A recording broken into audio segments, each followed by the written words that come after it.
Hello! Good evening. We're doing a $35 Superflex Best Ball tournament tonight on FFPC. It's $10,000 to first place.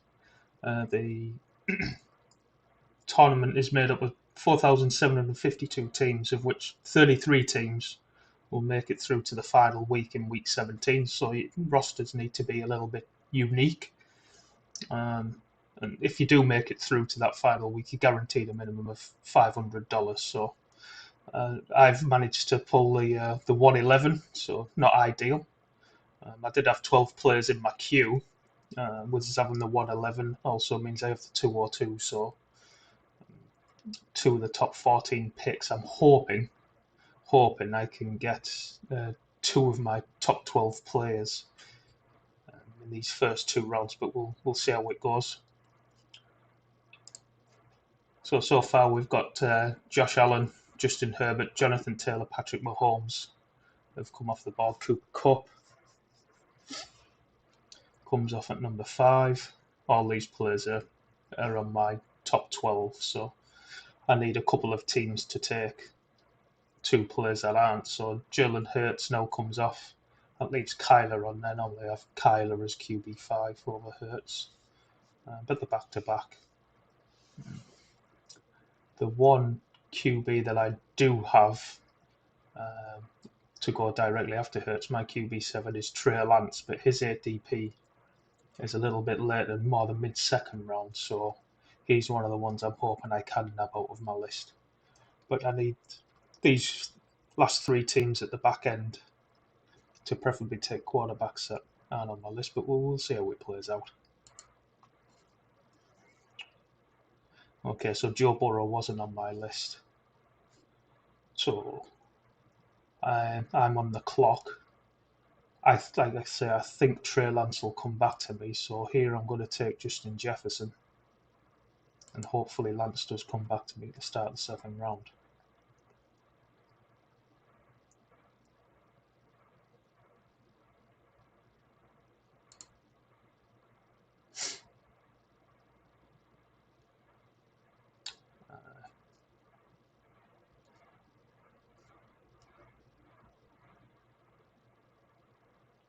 And it appears the software has frozen. Okay, so I've got it back. The software did freeze there, so it's reloaded. So Trey Lance did make it back to me. So I've started with two players from my top 12 list through the first two rounds. So we'll see how the rest of this second round plays out, and then we'll come back when my pick's approaching in the third round. Okay, back on the clock, and I had some QBs lined up to take at the end of the third round, but unfortunately they've all just gone. The one player that I'm interested in here is Javonte Williams. I'm going to take him because the the team picking 12 have already taken two QBs, so they're highly unlikely to take another quarterback now. So I'll take Javonte Williams here and then decide what I want to do at the 4:02 while they're on the clock.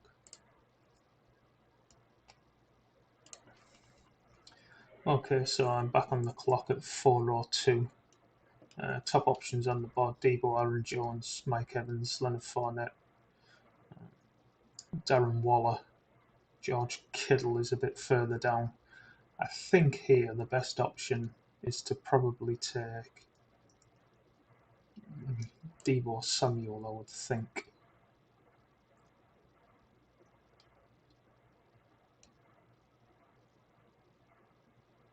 Because I've already got Lance, so that's a stack that I can make there. I'm just wondering, do I take Kittle? Kittle's not going to come back to me. I'll take Debo here for that Lance stack, and then we'll play it by ear in the fifth round.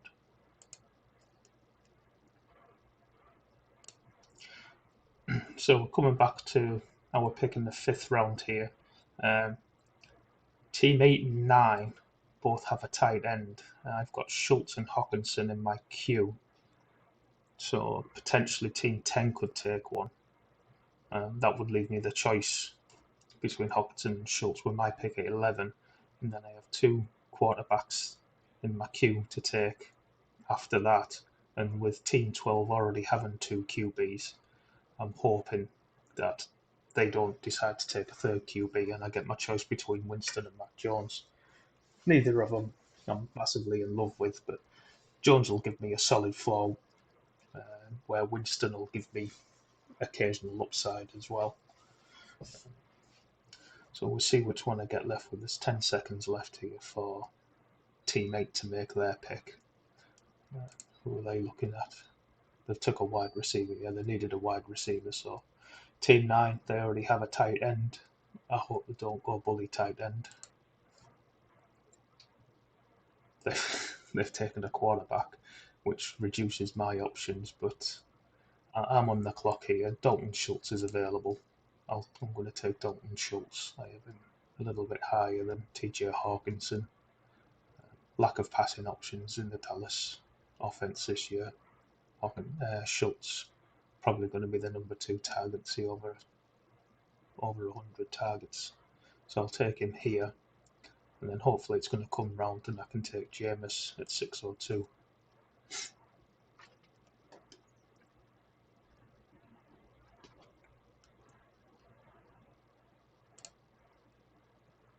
Let's see what Team 12 do here. They've taken Mike Williams with their second selection.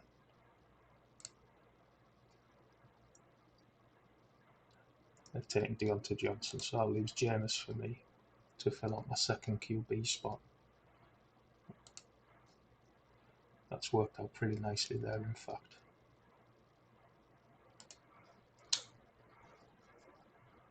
So back on the clock, end of the 7th round. We're in a spot we can take either wide receiver or running back. Let's have a look what Team 12's got so I gauge an idea. They're probably they've got Russell Wilson. So, okay, no, so I'm looking at the wrong team. Sorry. They're probably more likely to take a running back here.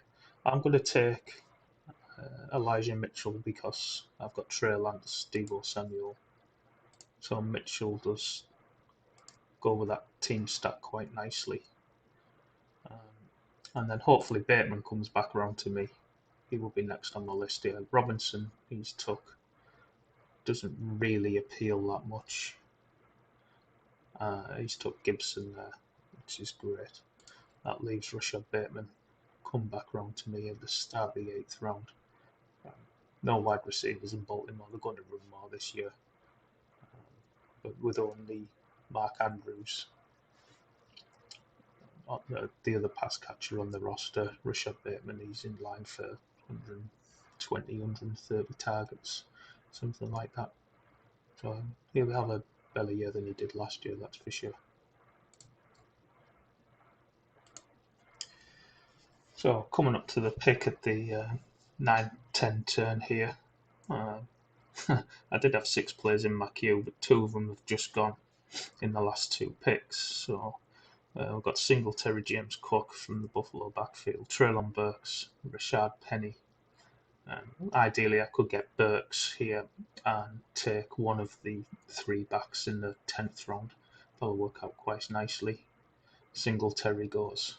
Okay, so we're getting a bit short of options because the play. Okay, Mari Cooper goes there. I have 0 interest in Amari Cooper this year, especially with Jacoby Brissett looking like he's going to be under centre all year. So I'm going to take Treylon Burks here, and then hopefully either Cook or Penny comes back to me in the 10th round, and we can take either one of them. The other option, if he does go, would be Chase Edmonds. If both of them did go, but hopefully they don't. Because Team 12, they need to start looking for a tight end at some point, so Cole Kmet's probably in play for them. taking Russell Gage, okay. He's going to start the season hot and then cool off once Godwin comes back. Leaves James Cook on the board for me, so he's an easy click at this point. Okay, and then let's see what happens at the 11-12 turn. Okay, we're coming back on the clock with our 11th pick here. Brandon Ayuk and Sky Moore both, when they were both in my queue, they were both of high interest here. Ayuk because I've got Lance, and Sky Moore is the game stack for week 17 with Javonte Williams, but Salavi. Melvin Gordon goes. Ramondre Stevenson is the one here. I fully expect Ramondre to be the lead back in New England come the end of the season. Damien Harris gone the last year of his contract, but Ramondre is already the better pass catcher of the two. James White is struggling to come back from his hip injury, it would appear, and Ramondre is probably a better rusher as well than Damien Harris, so he could have a 3-down role in this Patriots offense. And then I've got Lockett in the queue because he's fallen a little bit past ADP. He's not someone I'm mad keen on, purely because of the quarterback situation. I also have MVS. I think I'm going to take MVS actually. He's a chief that correlates with Javonte Williams' week 17 stack. That can be a shootout. In shootouts, you need deep passes. MVS is your man. So through round 12, we've got Trey Lance, Jameis Winston at quarterback, and Javonte, Elijah Mitchell, James Cook, Ramondre Stevenson. 4 running backs. I probably only need one more running back here. It's a 5 running back build with the running backs that I've got. And then we've got Justin Jefferson, Deebo Samuel, Rashad Bateman, Treylon Burks, MVS. Need to load up a bit on wide receivers, but happy with that group as a starter. Dalton Schultz is a sole tight end. We'll add more tight ends as we start to go through. With Trey Lance, Jameis Winston, need to add a further QB. I'm thinking Jimmy Garoppolo, maybe in the next couple of rounds, might not be a bad shout here. There's a less than 1% chance that Garoppolo is the starter for the 49ers this year, in my opinion. But on the odd chance that I am wrong, then he gives me cover for basically being wrong on Trey Lance in the second round. But then if he does get traded or cut and re-signed, which seems highly likely, then he's going to be on another team, and more than likely he's going to be a starting quarterback for whichever team that he signs for, and that'll give me my 3rd starting quarterback. So it's not a bad way to hedge if you can get him at the right price. So next couple of rounds, let's see if Jimmy G's still on the board. Okay, so we're back on the clock at the end of the 13th round. Jarvis Landry is here. I've got Jameis Winston, so he makes perfect sense. I need to fill out my wide receiver depth, so Landry's an easy pick here. And then if Garoppolo should be the pick here for the reasons that I spoke about previously. And he is. So we'll take Garoppolo to small hedge against my Trey Lance bet just in case I'm wrong. If not, he gets released he gets traded, which is most likely thing, and he gets traded into a starting role. And I've got 3 starting quarterbacks.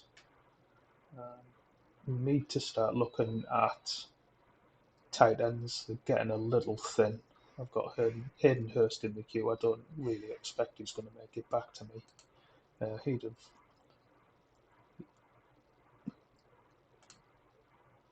And then Gronk. Austin Hooper to go with Treylon Burks. He's not bad. Cameron Brate. Wouldn't be a fan of.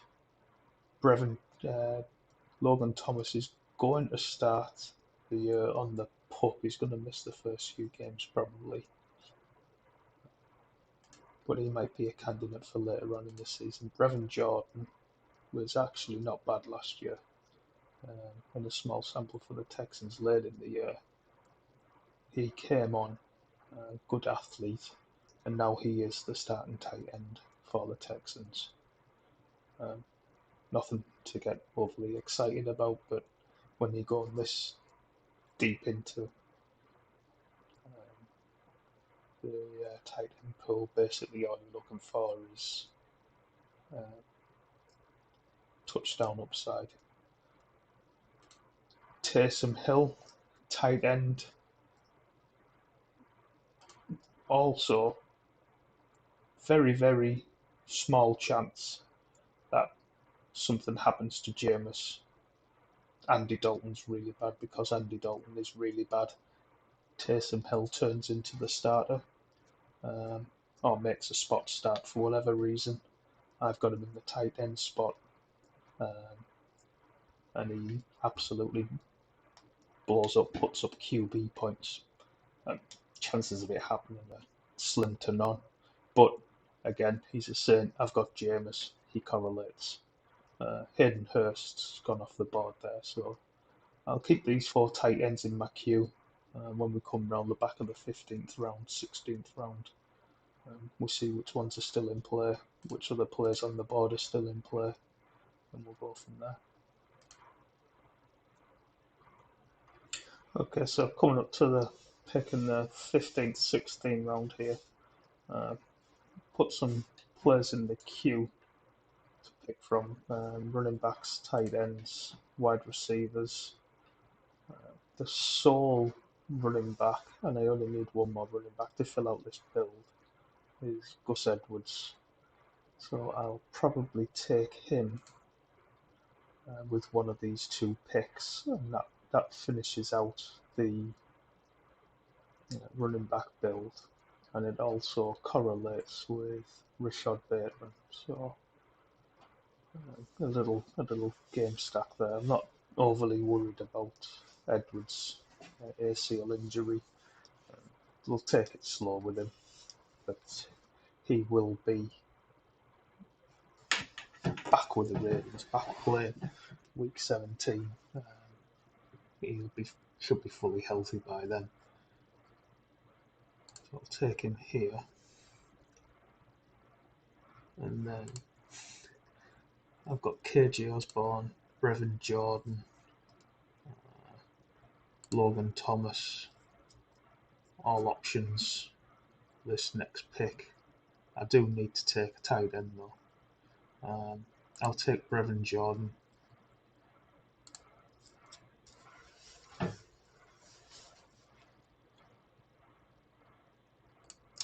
And so coming up on my pick in the 17th round, a couple of players I had in my queue have just gone. Taysom Hill and George Pickens. Hill we spoke about earlier. George Pickens I had lined up for week 17 game stack against the Ravens. I've got Bateman and Gus Edwards, but he's gone. Never mind. Hopefully Nico Collins stays there. Yep, I'm on the clock. Nico Collins is available. He'll go with Brevin Jordan. Little stack there for the Texans. And then coming back around with the next pick, Logan Thomas is still available. No, he's not. He's just he's just gone. So the next available tight ends, I'm not fancying a flyer on Gronk, Morley Cox. Don't think it's ever going to happen for him. I think I can leave tight end, and we'll take my last wide receiver here. So Marvin Jones is here. I've taken 2 Texans. The Texans in week 17 play the Jaguars. Marvin Jones is a little comeback for that week 17 correlation. One of the Titans in my queue goes immediately. Tyler Conklin, quite like him. He's going to be the move tight end for the Jets. CJ Uzomah, who generally goes before him, he's going to be the inline tight end. He'll do a bit more blocking. Big Conklin, who will see more of the reception totals, I think. So looking at tight ends, you've got Greg Dulcich, rookie tight end for the Broncos. I have Javonte Williams. I've got MVS as part of the Week 17 game stack, so I don't mind him. Adam Troutman, Saints tight end. No, he's more of a blocker. Dan Arnold, I'll pop him in the queue because, again, he's another Jaguar for that Week 17 correlation. Lawrence targeted him heavily last year before he injured his knee and missed the rest of the season. But he was a viable streamer after he was traded from the Panthers. The Doug Peterson system does run a lot of 2 tight end sets, and also if anything were to happen to Evan Ingram, who's signed from the Giants, Dan Arnold might not be a bad flyer, so I'll keep him in the queue. We've got Tommy Tremble as well. With Baker Mayfield going there, Tremble is the pass-catching tight end for the Carolina Panthers. And Baker in his career has thrown 33% of his touchdown passes have gone to tight ends, so there is a little bit of upside there. There's no weekly flaw whatsoever. He's basically going to be a touchdown or bust kind of guy. But we'll pop him on the list. Need 2 more tight ends to finish off this build, so we'll keep him there. We'll see who comes round in the 19th, 20th round. I'm just looking at Team 6 here. It's a bit of a strange build. Obviously, they took Lamar to start with, but then passed up Andrews in the second round to take Dalvin Cook. I'd have taken Andrews just to stack with Lamar. And then they've gone for Tyreek Hill, Alvin Kamara, who's going to get a 6-game suspension, it would seem. Chris Godwin, who's going to miss at least the first 4 games of the season with his ACL. Jameson Williams, who's going to miss probably the first half of the season with an ACL. Then they've come down and they've handcuffed Lamar Jackson with Tyler Huntley, and then they've taken Odell Beckham, who's going to miss pretty much all of the season. He might come back in December and sign with the team, and he's out with an ACL, so very odd build, that one. We're back on the clock, and we need 2 tight ends to finish off this build. I'm going to take Foster Moreau with my first pick. One, because we've seen him produce over and over again if Darren Waller misses time, and secondly, he has that Week 17 correlation against the 49ers, of which I've got a stack, so it's a cheap game stack for Week 17. Back on the clock again for my final tight end pick. Yeah, and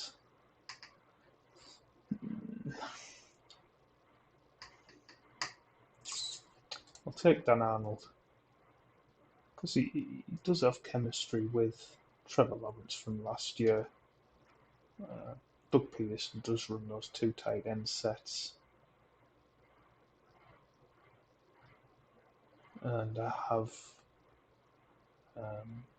the Week 17 game stack between the Jags and the Texans, which the probability of that being a high-scoring game is probably zero.